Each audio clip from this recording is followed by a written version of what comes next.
IPL এর mega নিলাম কি? কখন এবং কিভাবে অনুষ্ঠিত হয় এই মেগা নিলাম? মার্কি খেলোয়াড় কি?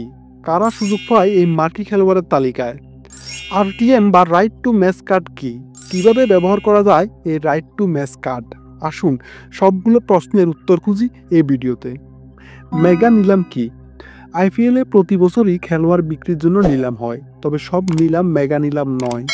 মেগা নিলাম সাধারণত ৩ বছর পর পর হয়। যে বছর মেগা নিলাম হয় সে বছর দলগুলো আগের মৌসুম থেকে সর্বোচ্চ ৬ জন খেলোয়াড় ধরে রাখতে পারে। দল সাজানোর জন্য বাকি সব খেলোয়াড়ই কিনতে হয় নিলাম থেকে। আর মেগা নিলামের পরের ২ বছরে যে নিলামগুলো হয় তাতে খেলোয়াড় বিক্রির পরিমাণ থাকে কম, কারণ জায়গায় তখন কম খালি থাকে। মেগা নিলামে বেশি খেলোয়াড় বিক্রি হয় বলে এটি ২ দিন ব্যাপী হয়। এবার মেগা নিলামে উঠছেন কতজন খেলোয়াড়? আইপিএল ২০২৫-এর মেগা নিলামের জন্য নিবন্ধন করেছিলেন মোট ১৫৭৪ জন খেলোয়াড়। তবে ফ্র্যাঞ্চাইজিগুলোর আগ্রহের ভিত্তিতে শেষ পর্যন্ত নিলামে জায়গা পেয়েছেন ৫৭৪ জন খেলোয়াড়। এর মধ্যে ৩৬৬ জন ভারতীয়, ২০৯ জন বিদেশি খেলোয়াড়।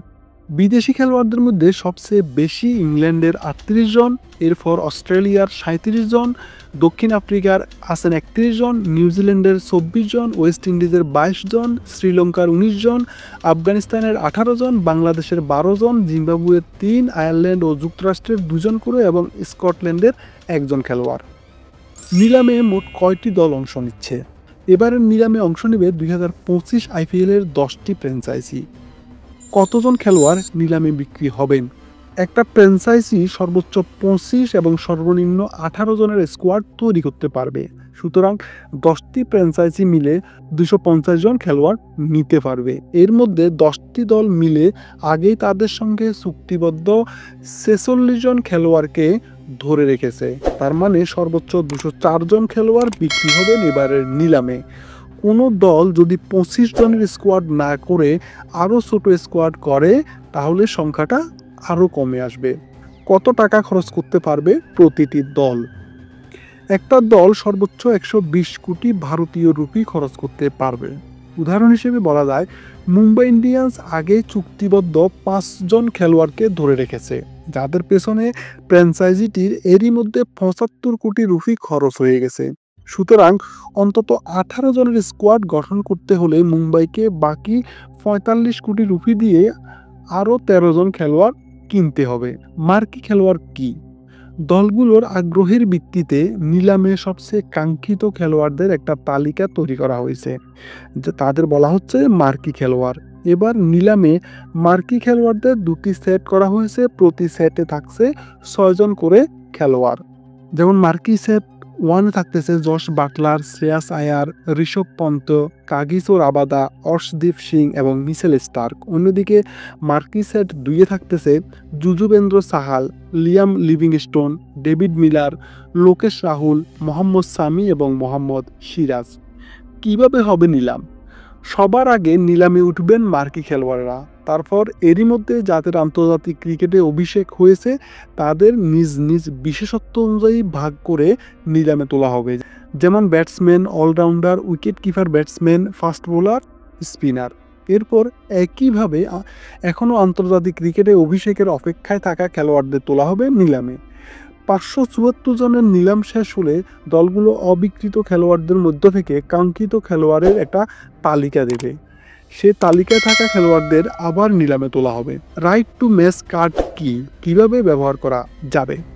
সর্বশেষ আসরে একই দলে ছিলেন এমন খেলোয়াড়দের মধ্যে সর্বোচ্চ ৬ জনকে রাখতে পেরেছে ফ্র্যাঞ্চাইজিগুলো। এই ৬ জনের মধ্যে সর্বোচ্চ ৫ জন এরই মধ্যে আন্তর্জাতিক ক্রিকেট খেলা, সর্বোচ্চ ২ জন আন্তর্জাতিক ক্রিকেটে অভিষেকের অপেক্ষায় থাকা খেলোয়াড়।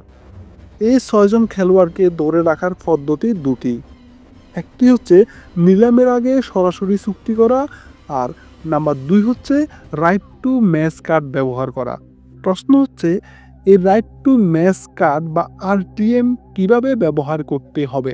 পুরনো ফ্র্যাঞ্চাইজি ছেড়ে দেওয়ার পর কোনো খেলোয়াড় নিলামে গেলে তাকে বিভিন্ন দল বিড করবে।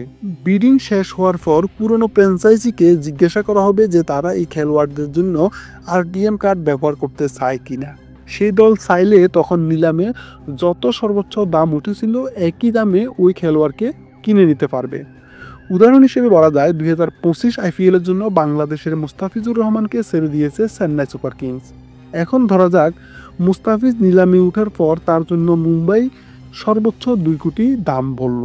এখন চেন্নাই চাইলে RTM কার্ড ব্যবহার করে সেই 2 কোটি দামে আবার মুস্তাফিজকে কিনে নিতে পারবে। এক্ষেত্রে পুরনো ফ্র্যাঞ্চাইজি যদি কোনো খেলোয়াড়ের জন্য RTM কার্ড ব্যবহার করতে চায় তখন সর্বোচ্চ বিড করা ফ্র্যাঞ্চাইজিটিকে তাদের বিড বাড়ানোর জন্য আরেকটা সুযোগ দেওয়া হবে। পুরনো ফ্র্যাঞ্চাইজি যদি তারপরও খেলোয়াড়কে কিনতে চায় তাহলে সে বাড়তি বিডের দামে কিনতে হবে। এর বাইরে কোনো খেলোয়াড়কে নিয়মিত বিডিং প্রক্রিয়ায় অন্য দলগুলোর সঙ্গে অংশ নিয়েও কেনা যাবে, তখন তারা ধরে রাখা খেলোয়াড়ের কোটায় পড়বে না। ধন্যবাদ সবাইকে।